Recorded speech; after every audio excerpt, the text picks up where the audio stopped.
Пробую шоколад с твоей страны. Россия. 90 грамм.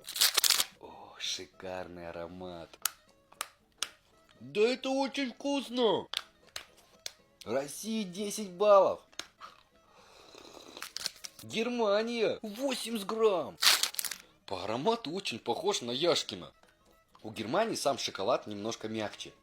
Но вкус Милки-то, наверное, все знают. Германия 10 из 10. Республика Беларусь. У белорусов текстура шоколадки немножко как будто песочная. Белорусы, не обижайтесь, но даю оценку 7 из 10. Казахстан. По аромату похож на шоколад мистера Биста. Ну, у казахов, как всегда, имбулечка. Казахи 10 из 10. Турция. Ну, турки меня сегодня свели с ума. Кажется, я наелся.